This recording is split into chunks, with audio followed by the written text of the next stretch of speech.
Boa noite. Hoje a gente tem a alegria de receber aqui a professora Helena Lobo Regina da Costa, que é uma amiga de longa data, fomos contemporâneos de faculdade. Helena, mestra, doutora, livre-docente em Direito Penal pela Faculdade de Direito da USP, onde ela é professora associada, advogada, autora de diversos livros e artigos no Brasil e fora. E a Helena não era, né, Helena, uma particular estudiosa de Tobias, mas a gente queria alguém que discutisse com a devida densidade, né, o conceito de crime e tal. E a Helena topou a empreitada. Tenho certeza que vai ser uma conversa incrível. Obrigado, Helena. Davi, eu que agradeço, estou super feliz de estar aqui, não só por ser mais um projeto conjunto contigo, né? Você sabe que muito além da nossa amizade, eu tenho uma super admiração por você, como professor, como advogado, mas também por ser um curso, pelo que eu entendi, vocês estão discutindo o curso inteiro, Tobias, né? É um grupo E, de estudos sobre Tobias. uhum. E eu acho isso muito legal, porque o Tobias Barreto, ele tem todos os predicados para ver um renascimento do interesse pela obra dele, né?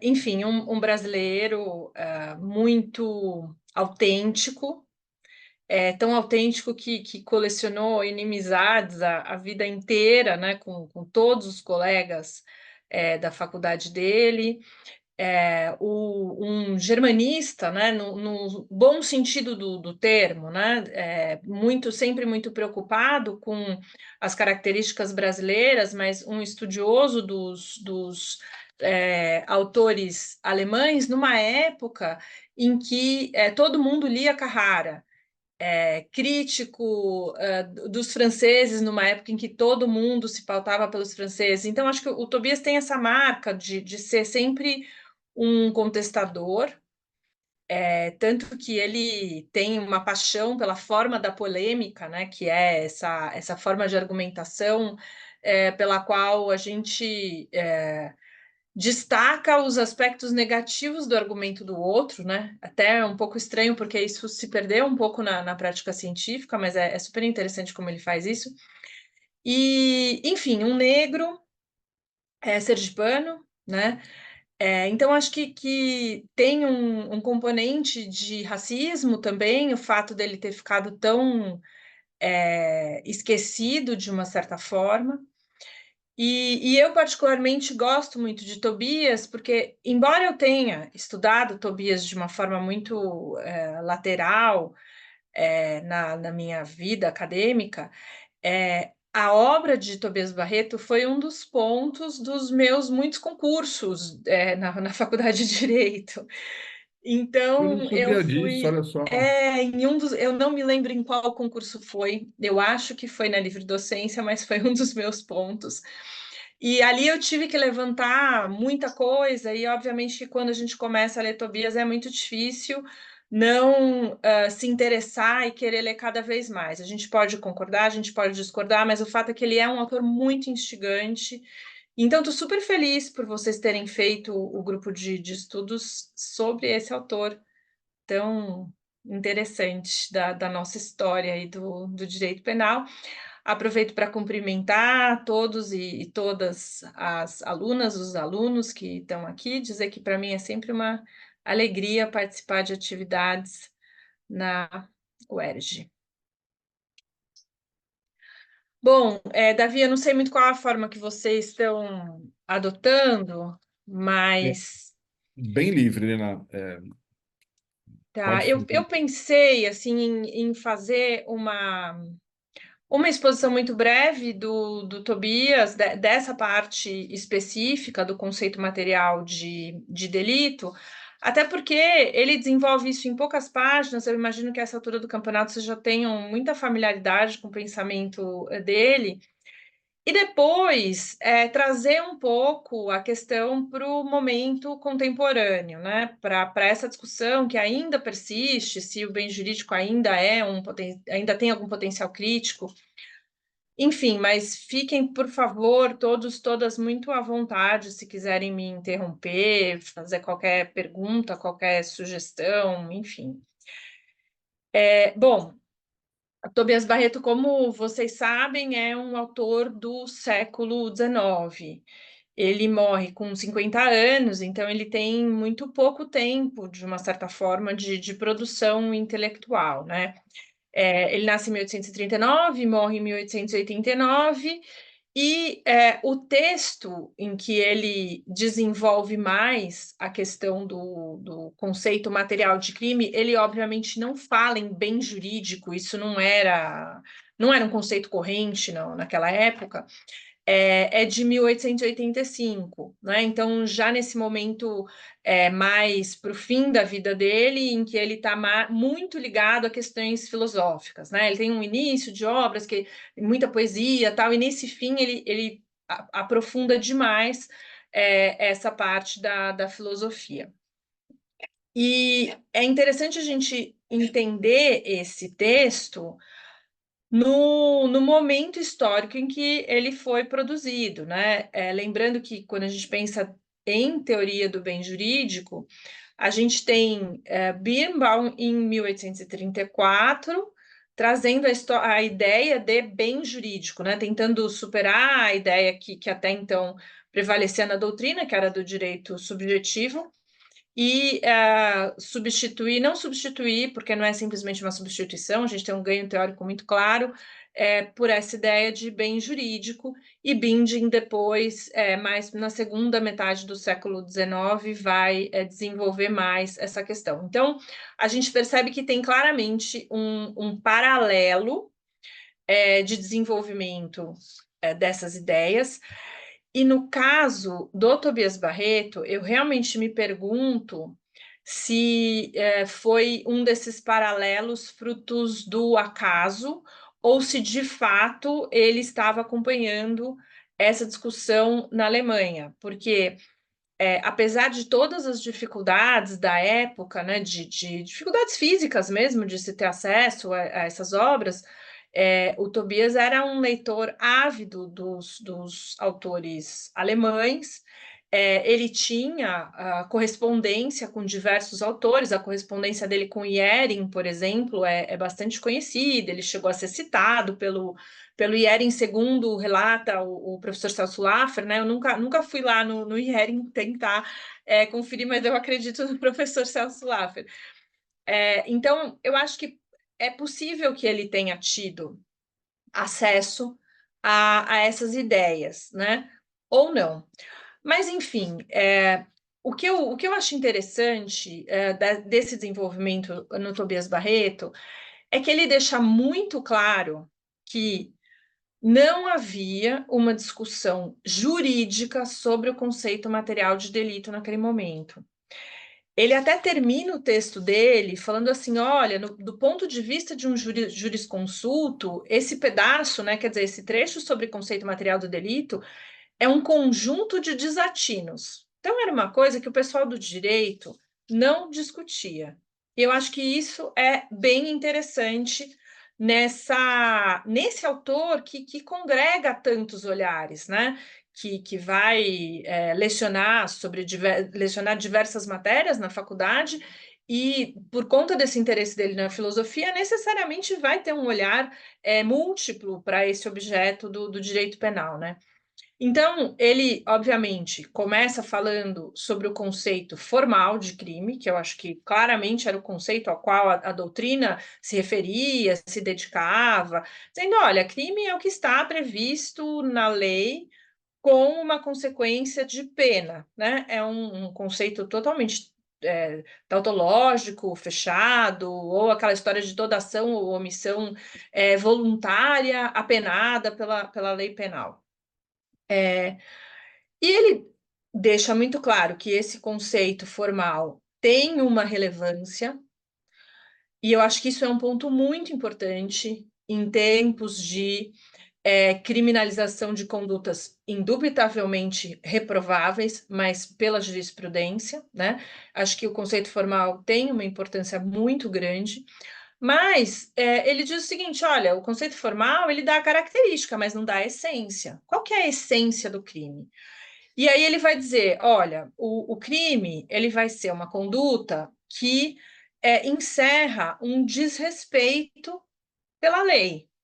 E isso significa não uma rebeldia contra a autoridade pública, e eu acho que isso é um outro ganho muito interessante na obra dele, que talvez a gente não perceba com o nosso olhar contemporâneo. Ele claramente não enxerga o crime como um desrespeito à autoridade da lei, à autoridade pública, ao Estado. Ele fala, não é esse o ponto importante. A pena aqui, ela decorre de uma questão de política social. As sociedades elas precisam impor pena em todos os casos nos quais a sociedade não consegue passar sem ela. Aí, de novo, a gente tem, de alguma forma, uma definição um pouco tautológica, mas essa ideia, que também é muito marcante no Tobias Barreto, de uma dimensão cultural do direito e, sobretudo, do direito penal. Né? E é interessante porque o Tobias Barreto ele é considerado quase que um embrião das ideias de Miguel Reale, o filósofo não o penalista, né? Não Miguel Reale Júnior, estou falando aqui do Miguel Reale pai, que foi o grande autor culturalista que defendeu a, a constituição do direito pela cultura. O Tobias claramente é um precursor dessa ideia, né? Ele defende isso em vários textos, sob vários olhares, e aqui, no caso do crime, isso também aparece de forma muito evidente. É uma questão daquela sociedade, então ele não vai buscar o crime numa perspectiva kantiana, assim, né, que deve valer para todas as sociedades, se o ser humano é racional e consegue estabelecer imperativos categóricos, a gente vai ter figuras de ilícitos penais, na sua essência, que vão perpassar todas as sociedades. Não, Tobias Barreto não aceita essa ideia, claramente, e vai dizer que é algo que depende das relações sociais, culturais de cada tempo, né? E aí ele vai trazer essa ideia e ele debate bastante com a questão do direito civil, né? Por que o desrespeito ao contrato não é crime, embora seja também uma agressão contra o direito, né? Um desrespeito ao direito, no fim do dia, é um desrespeito à autoridade pública, mas não é apenado com a sanção criminal. E aí ele vai trazer essa ideia de uma agressão contra as condições vitais da sociedade. E essa ideia de condições vitais da sociedade, ele próprio diz que é aquilo que a sociedade enxerga como uma condição vital, né? De novo, ele não aceita fundamentações metafísicas, né? Ele vai quase que se antecipando a uma visão lumaniana, se é que a gente pode dar um salto tão grande, enxergar já na própria sociedade o seu estabelecimento das condições vitais como quase como um sistema autopoético. E ele traz uma frasezinha muito curta, que também é muito rica, que é: a sociedade não pode defender-se desse delinquente senão por meio da pena. E aí ele já traz uma ideia de necessidade, quase que de última ratio, se eu quiser assim, usar um olhar muito benevolente para o Tobias Barreto, mas essa ideia de que é uma condição essencial daquela sociedade, é uma condição que não pode ser combatida de outra forma. Então, ele já traz muitos aspectos embrionários do que depois, né, e em paralelo, já estava se desenvolvendo como uma teoria do bem jurídico. Então, eu acho que essa é a parte assim que mais toca mesmo a questão da teoria do bem jurídico, tal qual é entendida hoje, né? Claro que na época a gente nem podia fazer esse tipo de paralelo. Mas ainda nesse texto, continuando um pouquinho mais, ele traz algumas coisas que rompem, assim, que aí já me parece que ele chega perto da nossa criminologia crítica, assim, e eu adoro esse trecho, em que ele vai falar que o crime, ele é tão autorizado quanto a lei. O crime não é menos violento, a lei não é menos violenta que o crime, né? Então, pensando um pouco numa perspectiva que ignora o direito, né? Então, quase como se um alienígena pousasse aqui na Terra e dissesse: olha, tem um pessoal aqui que se mata nos bares, nas ruas, nas casas, mas tem uma quantidade imensa de pessoas privadas da sua liberdade em condições absolutamente desumanas. Quer dizer, essa pena não teria uma característica de menor violência apenas pelo fato de ela ter juridicamente esse apoio na lei. E, e aí ele vai dizer que o fato de que uma sociedade pune o crime não indica necessariamente a ruindade daquela conduta, mas somente o poder do maior número. Ou seja, de novo, ele deixa muito claro que, por mais que ele trabalhe com o conceito material de crime, não é um conceito metafísico, não é um conceito axiológico no sentido de uma axiologia desvinculada da sociedade.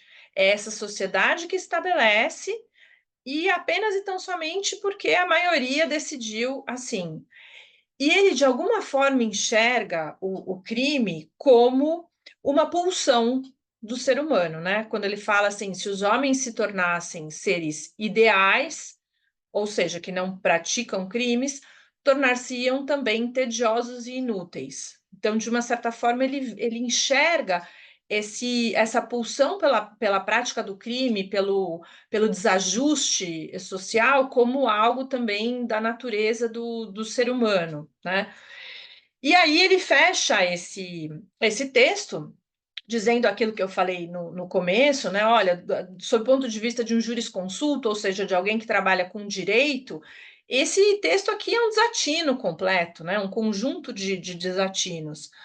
Mas ele fala que a gente não pode negar que existe esse conceito filosófico do que vem a ser crime, que preexiste a um conceito formal. Então, acho que, assim, é lógico que esses trechos, eles se inserem numa visão maior do Tobias sobre direito penal. Ele escreveu textos muito importantes, o trabalho dele sobre tentativa, omissão, etc. Eu recortei aqui o que me parecia mais próximo do que a gente precisava discutir, mas eu acho que, indubitavelmente, ele adianta algumas coisas, e ele traz perspectivas muito provocadoras, como é muito típico dele, que depois iam ser, talvez, formuladas de um modo mais detalhado e com mais visibilidade pública, pela psicanálise, pela criminologia. Então, acho que é, mais uma vez, um texto muito vanguardista do Tobias Barreto, né? Talvez eu tenha um olhar muito. Eu quero extrair muita coisa aqui que talvez ele não tenha dito, né? Eu estou olhando isso aqui com o meu olhar de 2024, talvez não seja nada disso, mas eu enxergo muita riqueza aqui nesses textos, sobretudo se a gente parar para pensar que nessa época a gente tinha o hábito de textos um pouco mais enxutos no que se refere à nota de rodapé, à referência. E isso faz com que a gente não tenha tantas amarras, né? Quando ele traz uma locução e não se refere ao autor daquele conceito, a gente acaba ficando muito mais livre para ler essas questões de um jeito um pouco diferente, né? E então, assim, encerrando essa primeira parte, que é um pouco a leitura quase que literal ali do Tobias, e pensando como que a gente pode interpretar isso, eu acho que agora é hora da gente olhar um pouquinho para o nosso panorama atual do direito penal, à luz desse desafio que é a história do conceito material do crime, né? Acho que não é necessário dizer que a gente vive uma crise há pelo menos 20 anos do conceito de bem jurídico, e é uma crise muito particular, porque, em geral, a crise é o momento em que a gente substitui uma coisa pela outra, né? É o olhar positivo para a crise. A gente passa por um momento de crise, mas depois dela vem algo bom. Nem sempre bom, mas vem algo novo, digamos assim. E nessa questão do bem jurídico, o fato é que a gente não viu ainda esse algo novo.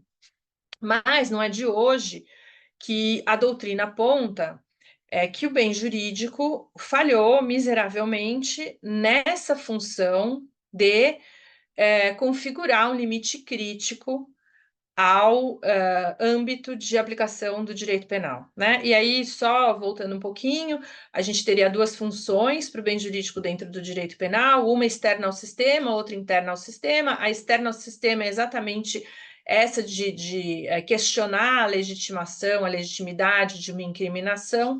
Internamente ao sistema, eu tenho o bem jurídico como o principal critério teleológico, de aplicação, de interpretação do direito penal, orientando não só aplicações mais óbvias, como o princípio da insignificância, até questões um pouco mais complexas que às vezes a gente até esquece, mas que tem o bem jurídico ali na veia, como o concurso de crimes, etc., né?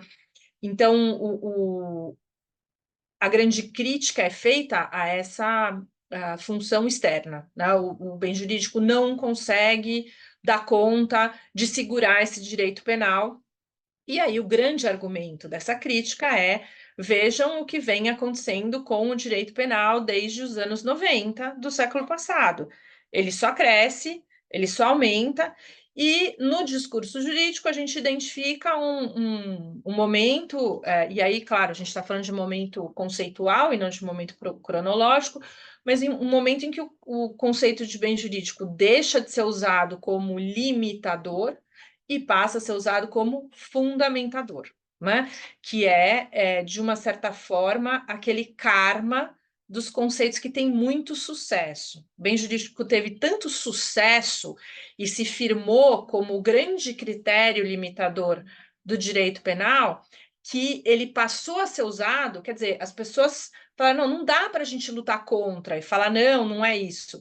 Ele tem tanto sucesso que a gente vai desvirtuar a função dele e passar a usá-lo no discurso como um fundamentador da criminalização e não um limite negativo. E aí, quando isso acontece, o direito penal de fato explode, porque todo mundo que tem algum interesse, que tem algum bem que compreenda como relevante, vai usar essa estruturação para pedir a criminalização. E aí a gente tem esse encontro, né, de todos os espectros ideológicos, o surgimento do que a Maria Lúcia Caram tão felizmente chamou de esquerda punitiva, sobretudo esquerda punitiva usa o quê? Bem jurídico.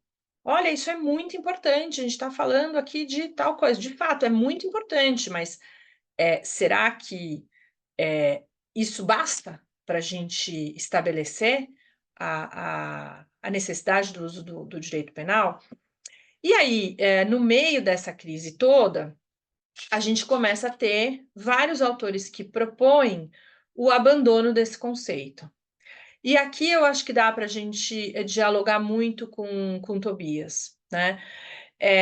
Quando Jacobs, por exemplo, vai dizer, né, Jacobs, como sempre, com aqueles textos muito dúbios, um texto ele diz uma coisa, na outra, mas enfim, quando a gente tenta construir aqui alguma coerência no pensamento dele, ele vai dizer, olha, isso é um problema do legislativo, não é um problema do direito.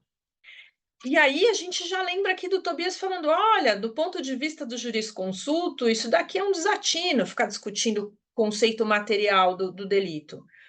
E aí a gente vê como essa ideia do Jacobs não tem nada de inovadora, né? Ela simplesmente vai retornar ao direito penal lá para o século XIX, começo do século XIX principalmente, em que a gente não se preocupava com esse conteúdo, né? E um outro aspecto da proposta jacobsiana de abandono do bem jurídico é a ideia de que a norma reafirma a própria norma. Eu sei que a construção dele é mais refinada, né? Mas se a gente espremer é isso. A norma reafirma a própria norma e o único bem jurídico que existe é a reafirmação da norma. E aí, de novo, a gente vê como isso cai nessa frase que o Tobias traz, que é a seguinte: olha, isso dá a característica do crime, mas não a essência. Né? A gente falar que o crime, que a norma protege a norma, isso é uma característica, ninguém vai negar. Não está errado o que o Jacobs fala. Só que isso não nos diz nada sobre essência, sobre o conteúdo. Então, me parece que a grande questão é: a gente ainda precisa de uma discussão de conteúdo? Ou isso não se faz mais necessário? Né? Eu tenho defendido que nós não temos equivalentes funcionais para fazer uma crítica de conteúdo da norma penal.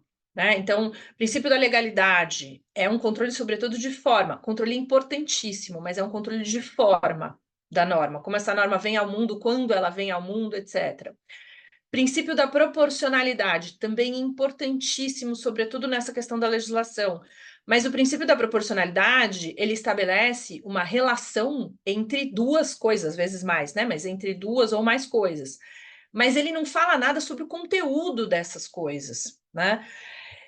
A gente viu também algumas outras tentativas abandonadas, né? O Luiz Greco chegou a desenvolver bastante uma ideia de buscar estabelecer uma esfera de intimidade da pessoa que teria que necessariamente ficar alheia à emissão estatal, mas não me parece também que isso dá conta de uma série de outras questões que não tenham tanto a ver com bens jurídicos de natureza individual.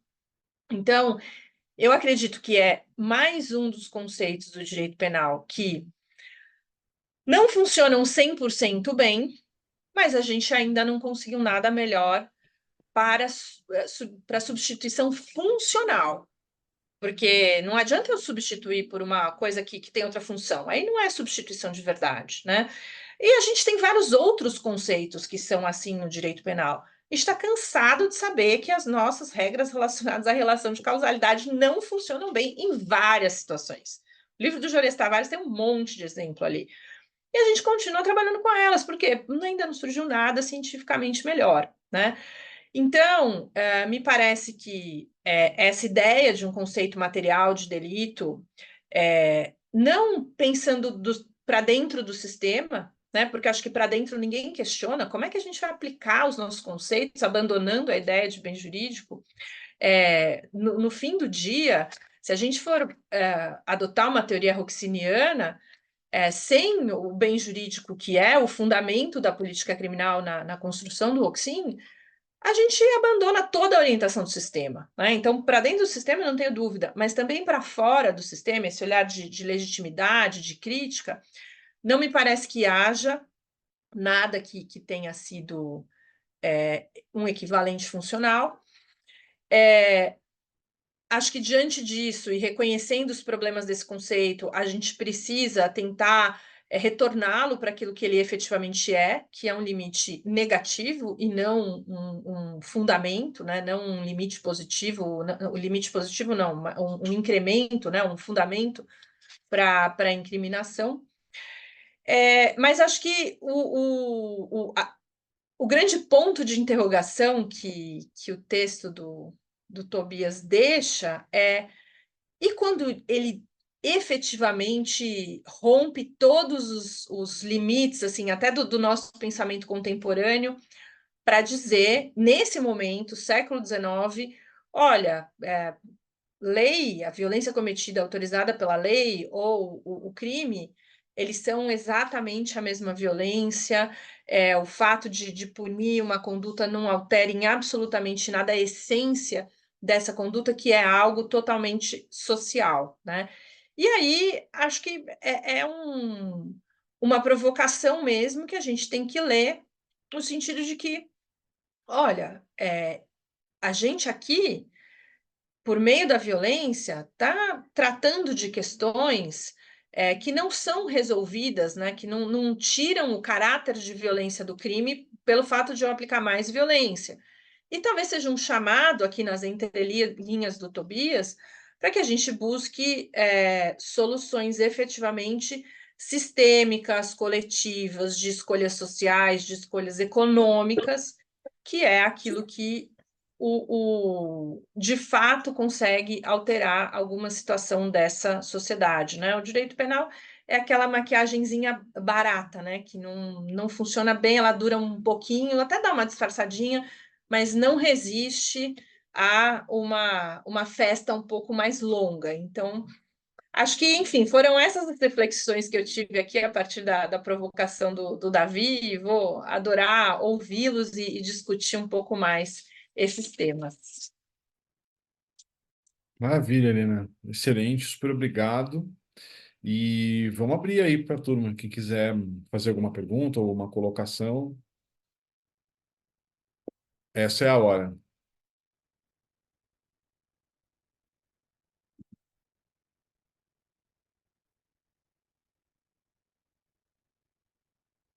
Posso falar duas palavrinhas? Por favor. Bom, boa noite a todos e todas. Primeiramente, boa noite à professora Helena. É uma honra ter a professora aqui conosco hoje. Primeiro plano, assim, estudar Tobias Barreto é interessantíssimo, né? É um autor que, infelizmente, além de morrer cedo, ele começa a produzir para o direito penal tarde, né? Porque ele não sai da faculdade já produzindo para o direito penal. Ele vai para a escada, em escada ele produz muito mais sobre outros temas. Salvo engano, em escada ali ele produz o dos delitos por omissão. E no finalzinho do período dele em escada, quando ele já está se preparando para o concurso em 82, ele produz o Fundamento do Direito de Punir, mas é um período muito mais caracterizado por textos de outra natureza, né? Então é um autor que não só falece muito cedo, mas como o tempo de produção dele no direito penal ainda é mais curto do que se sugeriria pela idade que ele faleceu. Então, infelizmente, a gente tem uma produção de textos menor do que a gente gostaria do Tobias. Eu acho que uma coisa interessante sobre o Tobias é que ele tem um pouco de fases na vida, né? Quando a gente pega o Tobias que começa a escrever sobre direito, além das fases claras em que ele está mais adepto ao mecanicismo e depois ele, no fim da vida, começa a se aproximar um pouco mais do monismo teleológico, mas ele tem um pouco de fases na estilística da escrita também. Quando a gente pega o Tobias no início ali da formação dos escritos sobre direito penal, ele é quase um D'Artagnan. Ele está desferindo golpes para todos os lados e ele não tem nenhum problema de mostrar a mão. Ele claramente fala o que ele pensa sobre todos os assuntos. E o Tobias, professor da Faculdade de Direito do Recife, ele é um Tobias um pouco mais reservado nas opiniões, né? Às vezes um pouco até dúbio, não dá para saber exatamente o que ele está pensando sobre um assunto. Por exemplo, esse trecho que a professora trouxe é um trecho que me deixa muito intrigado, porque ele está citando o Guilherme Fischer aqui, né? Essas palavras são segunda mão, mas ele está falando o crime em sua existência é tão autorizado como a lei, o Guilherme Fischer diz, né? Pois não é menos do que ele, fundada sobre a violência. Se os homens se tornassem seres ideais, tornar-se-iam também tediosos e inúteis. Quando ele vai fazer o juízo de valor dele, eu fico um pouco em dúvida sobre o que o Tobias está pensando sobre isso efetivamente, porque ele vai dizer, do ponto de vista do jurisconsulto, esse pedaço é um conjunto de desatinos. Sê-lo-á igualmente, sem reserva alguma, aos olhos do filósofo, é bem dubitável. Não dá para saber exatamente o que ele está pensando sobre o excesso. Se ele está concordando, com que partes ele está concordando, com que ele está discordando. Então parece que ele está escondendo um pouco a mão, né? Ele não está expondo com muita clareza o que ele pensa. E aí, nessa esteira, eu perguntaria à professora se a professora arrisca alguma aproximação do Tobias, porque em alguns momentos do texto eu vejo um Tobias defendendo claramente uma defesa social, né? Ele está falando, por exemplo, no finzinho aqui, ele vai dizer: entretanto, por mais mutável que seja a extensão do delito, o seu conceito é sempre idêntico. Por toda parte, ele representa-nos de um lado, isto é, do lado do delinquente, uma agressão contra as condições vitais da sociedade. E do lado desta, a sua convicção expressa em forma de direito de que ela não pode defender-se do mesmo delinquente senão por meio da pena. E aí, considerando que as correntes funcionalistas atuais são, de certa forma, expressões de defesa social também, né? Me parece que eu faria uma aproximação, tentando não cair em certo anacronismo, mas me parece alguma coisa de antecipação de um funcionalismo. Em outros pontos, como a professora colocou, parece que ele se coloca um pouco mais crítico, né? Então, não sei se a professora arriscaria algum. De onde a professora acha que o Tobias estava mais próximo de um funcionalismo com mais legitimação e concordando com uma defesa social, ou com um funcionalismo um pouco mais crítico e colocando a defesa social de forma mais denuncista do que efetivamente legitimadora? Eu acho essa pergunta bem difícil, não só porque a gente não tem textos muito claros do Tobias Barreto sobre isso, mas também por conta desse desafio que é ler um autor do século XIX com essas lentes de século XXI. Mas o Tobias Barreto tem aquela frase famosa de que a pena é um ato político, né? Ela é um exercício de poder. Ele também fala em alguns trechos de um ius puniendi, que seria absurdo ficar buscando qual é a origem desse ius puniendi, né, desse direito do Estado. Tem até aquela frase que buscar o fundamento do poder eu não lembro se é da finalidade da pena ou do fundamento de punir, seria como buscar o fundamento jurídico da guerra, né?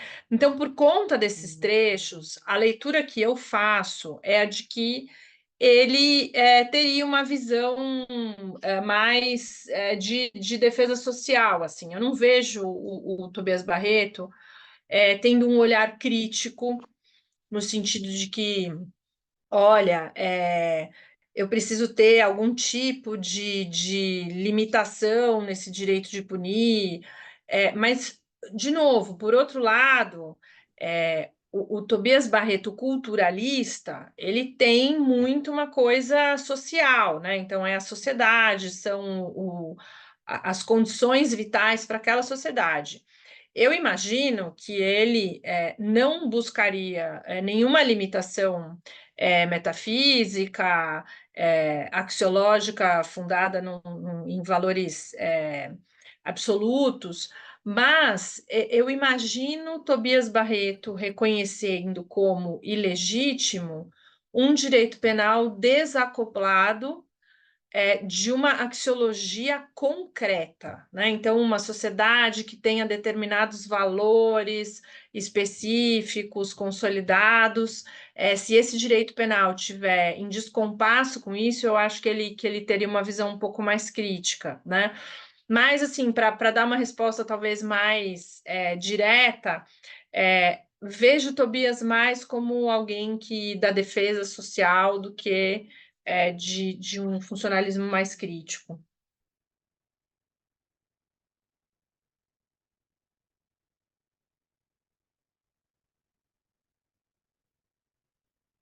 Obrigado. O Thiago tinha falado em duas questões, já falou as duas. Olha, eu misturei as duas ali. Uhum. Maravilha. Gente, mais alguém quer fazer alguma colocação? Alguma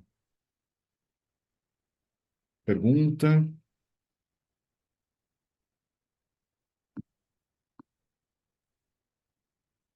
É, Elina, talvez, eu sei que a gente já conversou sobre isso antes, né? Uhum. Mas já que estamos discutindo aqui, né, bem jurídico, é,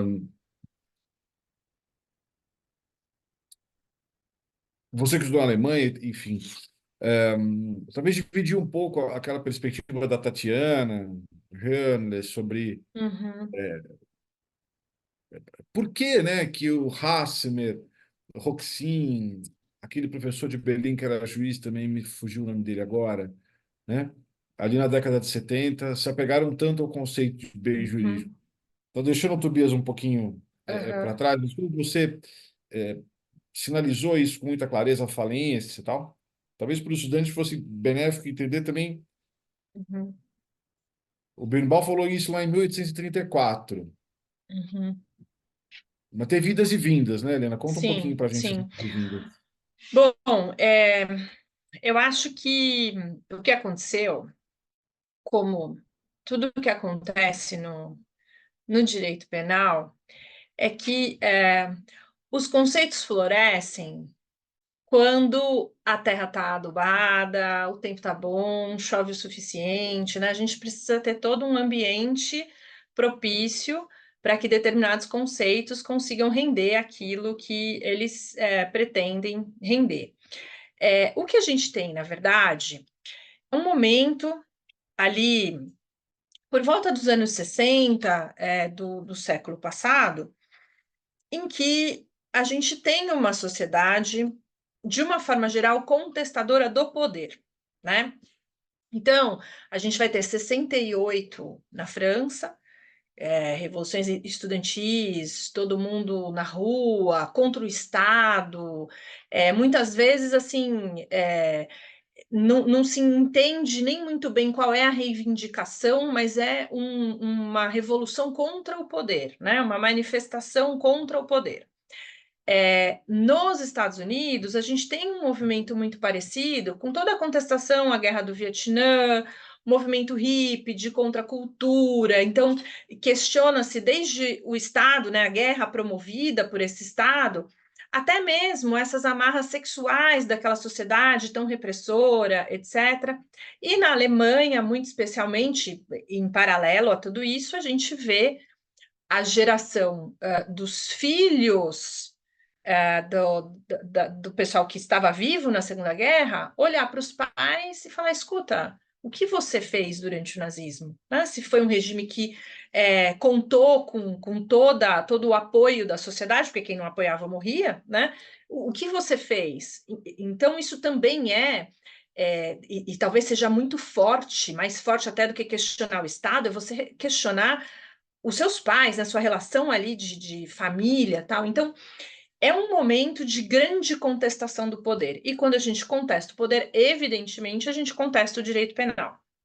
E nesse momento, a gente tem um florescimento de várias questões, né? Então, nos Estados Unidos, um movimento muito forte de descarcerização, uso de medidas alternativas à prisão, o que hoje a gente chama de justiça restaurativa, né? Mas que na época não tinha esse nome, mas é uma coisa muito parecida, assim, olha, vamos tentar usar menos o sistema todo, não é um problema de pena, é um problema desse sistema, vamos tentar promover uma restauração, etc. A gente tem autores abolicionistas muito importantes dessa época que ficaram esquecidos e estão sendo retomados agora por conta da perspectiva de se é, revelar muito claramente que o direito penal é um instrumento necessariamente racista e que talvez a gente só consiga superar isso pelo abolicionismo, né? Então, o abolicionismo volta ao palco, digamos assim, mas ele foi muito forte nesse período. E, obviamente, nesse contexto, a gente tem um olhar muito mais crítico para diversas incriminações. E esse olhar crítico ele vai se direcionar, sobretudo, a um direito penal sexual que não tinha mais nenhuma racionalidade nessa sociedade que mudava tanto, né? Então, um direito penal que, em vários países europeus, puniam a prática de atos sexuais homossexuais, né? Então, a homossexualidade em si não era criminalizada, mas qualquer tipo de contato sexual entre pessoas do mesmo sexo, e a gente está falando de sexo, que naquela época era isso, a gente não tinha uma discussão de gênero, né? Não nesses parâmetros, né? Não estou dizendo que não existia feminismo, etc., naquele momento. Mas, então, nesse contexto todo, a teoria do bem jurídico floresce, porque como a gente vai operar essas descriminalizações? Por meio desse argumento técnico. Olha, eu não tenho um bem jurídico tutelado aqui. quando eu criminalizo, e não precisa nem ser uma prática sexual entre pessoas do mesmo sexo, mas em muitos lugares eu tinha, por exemplo, a criminalização do sexo não da relação não entre homem, mulher e pênis-vagina, né? Simplesmente sexo oral, sexo anal também eram criminalizados. Então, o que se dizia era o seguinte: olha, não existe um bem jurídico. Se eu estou falando de condutas praticadas por pessoas capazes de consentir sexualmente, etc., não existe um bem jurídico aqui. E, de fato, o conceito foi muito importante para essa descriminalização, não apenas da homossexualidade, né, das condutas homossexuais, para a gente ser mais preciso, na Alemanha, mas também outras condutas. E, de uma certa forma, isso vai dando ali os seus frutos, inclusive em áreas menos reconhecidas, né? A gente tem, por exemplo, na Itália, nos anos 80, um movimento imenso de tirar muitas condutas, inclusive de um direito penal econômico, e passar para um direito administrativo. Então, a gente tem essa sociedade que aceita essa redução do direito penal. Então, por isso, esse conceito ele ganha todo esse espaço, né? Porque ele de fato floresceu num campo que o permitia o florescimento. Mas o fato é que ali pelos anos 90 a coisa começa a mudar de figura, né? A gente tem vários outros diagnósticos, às vezes até mais completos, mas acho que a obra do Silva Sanches sobre a expansão do direito penal traz muitas dessas causas, né? A gente tem desde uma identificação das pessoas, muito mais como consumidor do que como um empreendedor, isso faz com que as pessoas se tornem vozes a favor da criminalização. A gente traz uma globalização que enfraquece estados, a gente tem os outros âmbitos de controle social enfraquecidos, e isso gera uma desorientação valorativa, e aí as pessoas se apegam, né? Já que eu não posso falar, isso é um pecado, eu falo que é um crime. Então, o direito penal vai ganhando toda essa importância que tem hoje, e é nesse momento em que aquele conceito que ganhou todo esse espaço, que foi tão bem sucedido, começa a ser utilizado para fundamentar e não mais para limitar. E aí eu gosto muito de uma ideia do Neumann, do Wilfried Neumann, né, do Neumann de Frankfurt, que é a seguinte: o bem jurídico, ele é um argumento. E, sendo um argumento, ele tem toda a força de um argumento, tá? Afinal de contas, no direito, a gente briga o tempo todo por argumentos, né? Até mesmo quando a gente toma decisões esdrúxulas, elas vêm com toda uma argumentação para tentar dar algum esmalte ali de legitimidade.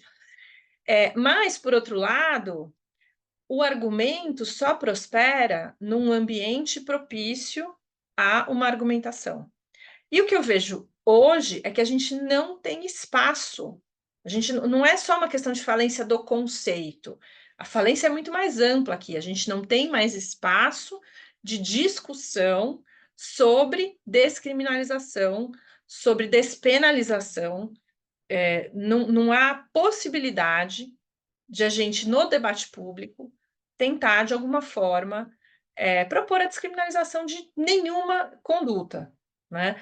Então, acho que isso explica um pouco o porquê que talvez a ascensão e declínio desse conceito de bem jurídico no direito penal, né?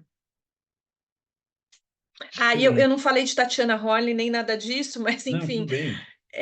a Tatiana acho que foi uma das autoras que tentou buscar equivalentes funcionais com a ideia de princípio da proporcionalidade e tal. Acho que ela própria acabou não desenvolvendo muito mais, mas eu já até adiantei qual é a minha ideia sobre essas propostas. Não acho que consigam efetivamente fazer o que o bem jurídico se propôs a fazer, né? Claro. Bem, alguém mais gostaria de fazer alguma pergunta, levantar alguma questão? Bom, então, professora Helena, mais uma vez, muito, muito, muito obrigado, foi excelente. Eu que E agradeço. vamos ver o que a gente vai bolar aí como próximos encontros, mas certamente será um prazer contar com você de novo. Eu que agradeço, Davi. Foi um prazer, assim, até a provocação para revisitar Tobias e pensar esses temas foi realmente muito legal, muito bacana estar aqui com vocês hoje. Desejo uma excelente continuidade dos estudos sobre Tobias e estou à disposição de vocês. Me chamando, eu venho. Tchau, tchau, gente. Boa Obrigado. noite. Tchau, tchau.